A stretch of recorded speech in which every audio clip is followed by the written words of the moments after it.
tangan. Ada orang kata kalau luka tak boleh kena air, tak payah tayamum. Daripada tak payah tayamum nak buat apa? Terus sembahyang. Baik, tangan kita luka sini. Nak masuk dalam spoket RZ. Masuklah lidi. Nampak? Hancur sini ni. Kalau kena air sakit. Baik, ambil wuduk dulu. Mula-mula basuh muka. Farsilu wujuhakum. Lepas basuh muka ambil wuduk. Wa aydiyakum ilal marafiq. Tuhan kata, tangan sampai ke siku. Sampai kat tangan kiri tak boleh kena air. Dalam Quran kata wa in kuntum marda aw ala safarin. Nampak tak?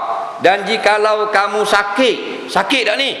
Sakitlah. Ujung ayat fatayammamu sa'idan tayyiba. Maka hendaklah kamu bertayamum dengan debu tanah yang suci. Jadi ulama ajar dalam kitab-kitab. Banyak takkan saya nak sebut nama kitab. Ambil mudah saya dah lah. Kitab Al-Fiqh Al-Manhaji. Kitab bukan tak lama, baru lagi. Fiqh Syafi'i. Siapa dia sekarang? Dr. Mustafa Bura, Dr. Mustafa Khin. Faham? Kitab tu dipakai dalam universiti Islam di dunia sekarang. Lepas basuh tangan kanan, nak basuh tangan kiri tak boleh, luka. Di situ kita mula bertayamum. Tepuk debu, sapu muka, tepuk debu, tangan kanan dan tangan kiri. Dekat luka jangan buat kuat, lalukan saja isyarat. Dekat ada kulit, kenakan dengan debu. Faham? Dekat ni tak boleh nak kena debu, lalukan saja. Maka lepas tu, sapu kepala sambung wuduk, telinga dan dua kaki semayang, tak payah qada. Nampak? Tu. Bukan sapu debu ni gainyih atas luka. Nampak? Itu baru menyusahkan. Biar faham baik-baik. Soalan seterusnya. Boleh tak kaum wanita sedang uzur duduk bahagian serambi masjid untuk dengar kuliah, sedangkan pada hari Jumaat kawasan itu digunakan sepenuhnya untuk sembahyang Jumaat? Apakah hukumnya? Saya jawab ni bukan pendapat saya lah. Mana-mana CD apa semua bukan pendapat. Mereka pendapat tu kalau benda-benda bukan masalah. Ada juga. Bukan masalah dalam kitab. Cuma pendapat saja. Baru saya beri pendapat. Hak ni hak hukum syarak, bukan hak ulama. Cuma saya tak payah bawa kitab. Takkan nak bawa kitab pergi ngajar. Tak. Sampai 3 tong. Hak ni mah cari kitab ni. Lambat masa dah. Jadi hak saya baca dah pandangan-pandangan ulama, tolong jawab secara ringkas. Mu nak lebih detail ngaji ya? Nampak? Jadi dalam kitab-kitab fiqh dia kata haram perempuan yang haid. Jumhur ulama Syafi'i, Maliki dan Hanafi masuk duduk di dalam masjid. Lalu sekejap tak apa, tak boleh singgah duduk. Dan juga haram harim masjid. Mana harim? Beranda masjid yang kalau orang penuh dia akan semayang di situ, di sebab jadi macam tempat spare. Kalau situ di spare buat, maka situ haram orang haid duduk juga.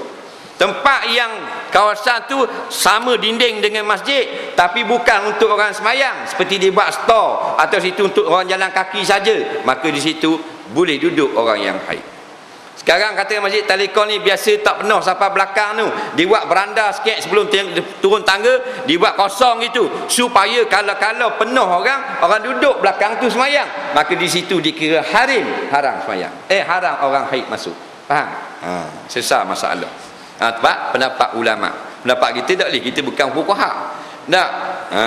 Kalau hak dunia hari ni boleh kita jawab pendapat kita. Ada seorang tu dia tanya, dia ada 2 orang kekasih. Hak mana satu dia nak kahwin? Nak kahwin dua-dua dah cukup modal.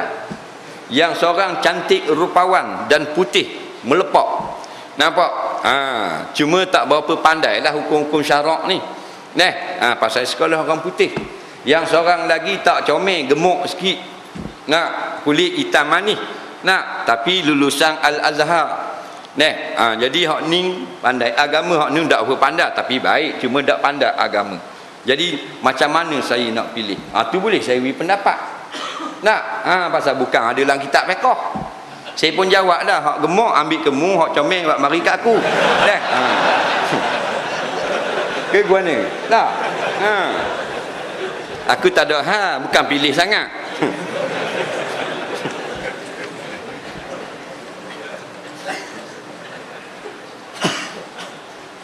Apakah amalan yang Allah paling suka? Kalau saya jawab je kata tak betul. Banyak hadis. Ada hadis ni Nabi kata amalan ni, ada hadis ni amalan lain pula. Yang sebenarnya banyak amalan-amalan yang Tuhan suka. Secara umumnya semua amalan kebajikan Tuhan suka. Kalau saya kata maknanya berpuasa sunat, dalam hadis lain kata buat baik pada ibu bapa. Nah, jadi banyak amalan yang Tuhan suka. Di antaranya buat baik ke ibu bapa. Nampak? Di antara. Kemudian buat baik dengan anak yatim. Anak yatim, kalau kita ambil tangan kita, kita sapu atas kepala anak yatim, Allah akan ampunkan dosa kita sebanyak mana rambut anak yatim kena di tapak tangan kita. Katakan kita sapu tu kena 5,000 orak rambut, maka 5,000 dosa hapus. Sebab tu kalau jumpa anak yatim, tak usap usap kepala. Pasal dalam hadis kata sapu kepala dia. Nampak? Cari yang bukan kepala botak, yang ada rambut. Faham? Kepala botak tak ada rambut, Di antara amalan yang dalam hadis lain pula sebut amalan yang sedikit tetapi berkekalan. Ada tak Nabi kata? Allah suka tak? Sikit je, 2 rakaat je tahajud malam-malam, atau witir 3 rakaat je sebelum tidur. Tahajud tak bangun, 3 rakaat sebelum tidur ada. Tak banyak tapi setiap malam Allah sayang. Nampak? Jadi jawapannya tak perlu kita cari nak target satu-satu amalan, sekadar mana yang kita mampu buatlah. Ada orang rajin baca Quran tapi dia kurang sedekah. Ada orang kuat sedekah malah bangun malam. Ada orang suka berselawat tapi zikirnya kurang. Ada orang banyak istighfar tapi kurang menyebut la ilaha illallah. Semuanya tak rasa lebih kurang. Ada pahala masing-masing sisi Allah. Kita nak buat semua sekali macam para wali tak mampu kita.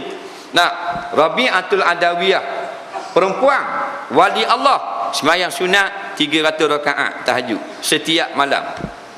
Kita laki-laki siapa 300? Syekh siapa 300 malam-malam? 300 tahun lagi pun tak boleh buat. Faham tak?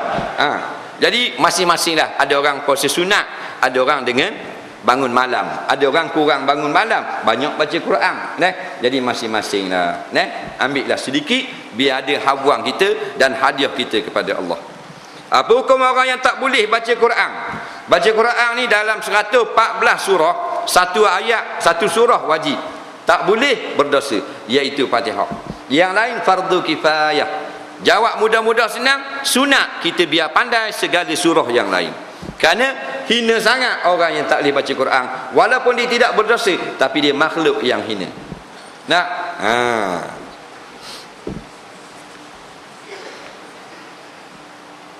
Siapa yang patut memberi nama pada anak yang baru lahir dan bila waktu yang dituntut oleh agama Islam?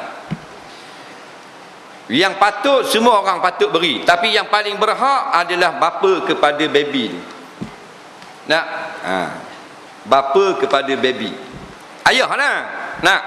Jadi kalau ayah nak letak nama Abdullah, mak kata tak sah lah bang, letak nama Daniel, sedap sikit.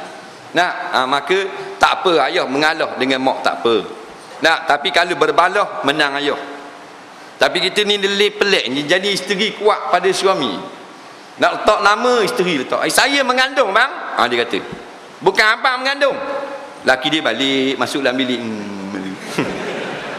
Nampak? Berat sana ni. Tengok nak nikah lah. Dah laki kerja Tok Imam je. Takkanlah dapat 15,000 Tok Imam. Boleh lah 1,000 sebulan. Okey dah.